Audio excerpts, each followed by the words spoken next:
Hello students, आज हम लोग क्लास 10th के मैथमेटिक्स में चैप्टर 9 को पढ़ने वाले हैं, जिसका नाम है त्रिकोणमिति का अनुप्रयोग, या उसे सिंपल भाषा में कहें तो हम ये कहते हैं ऊंचाई और दूरी। क्या बोलेंगे? ऊंचाई और दूरी, या कहेंगे हाइट और डिस्टेंस।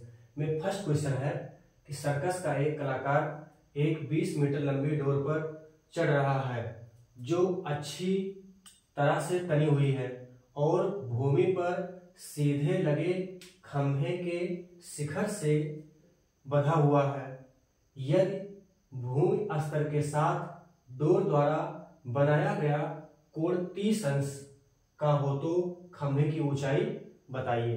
क्या किया है कि हमने इस दिए गए भाषा के अनुसार एक चित्र बना दिया है, और ये चित्र सवाल में ही बना था, वरना क्या होता कि इस चैप्टर में क्या होगा कि हमें भाषा तो दिया होगा पर चित्र नहीं दिया होगा।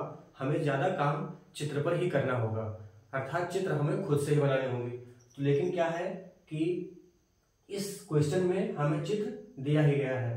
तो क्या है कि ए बी देख पा रहे होंगे, इसमें ए बी क्या है, एक खंभा है।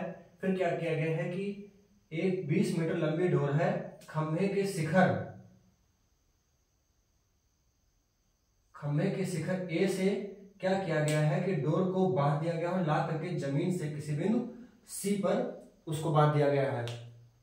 जो डोर है वो जमीन के साथ 30 अंश का कोण बनाती है। हमें क्या करना है कि खंभे की ऊंचाई बताना है।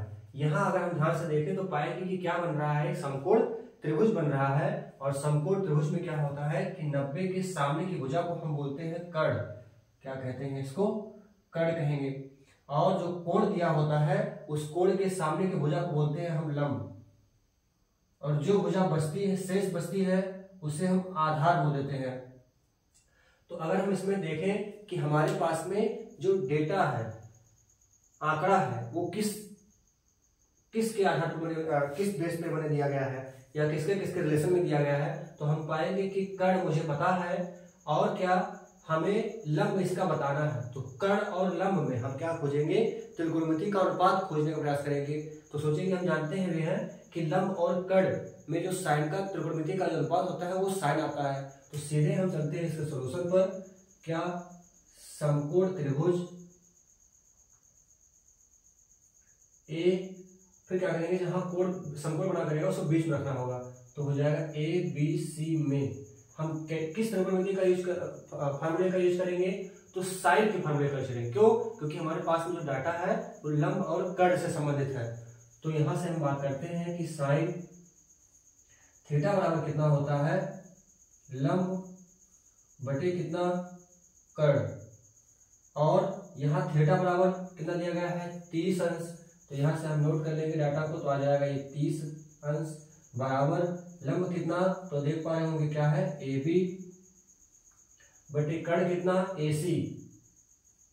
अब आप जानते होंगे कि साइन 30 का जो मान होता है वो है 1/2। ए बी ए सी का मान दिया गया है, चित्र से देखेंगे तो कितना है, 20 है। यहाँ हम बता देंगे कि चूंकि ए सी बराबर कितना, 20 मीटर। अब हम क्या करते हैं कि यहाँ से हम तिरछा इसका क्रॉस मल्टीप्लाई कर देते हैं। तो ए बी का गुणा 2 में करेंगे तो आ जाएगा 2 गुणे ए बी बराबर कितना, 20 गुणा 1 में करेंगे तो हो जाएगा 20। हमको क्या चाहिए, ए बी ही केवल चाहिए। तो क्या करते हैं, 2 का गुणा है, नीचे जाएगा, इधर जाएगा तो दूसरे साइड में जाएगा तो भाग में आ जाएगा। 2 एक अन्य 2 और 2 धन कितना हो जाएगा, 20 हो जाएगा। अब क्या करते हैं कि यहाँ से हम लिखते हैं कि ए बी बराबर हमारे पास में कितना हो गया, 10 मीटर। और ए बी क्या था, खंभे की ऊंचाई थी। अतः हम यहां से कह सकते हैं कि खंभे की ऊंचाई कितना है, 10 मीटर है। और यही क्या हो जाएगा, इस क्वेश्चन का आंसर हो जाएगा। तो जैसा कि आपने देखा कि इस चैप्टर के सवाल को, क्वेश्चंस को सॉल्व करना बहुत ही आसान है।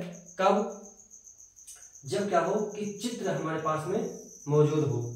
नहीं भी रहेगा तो भी क्या करेंगे कि चित्र को बनाएंगे, और सारा जो पूरा काम होगा वो चित्र के ही अकॉर्डिंग किया जाएगा।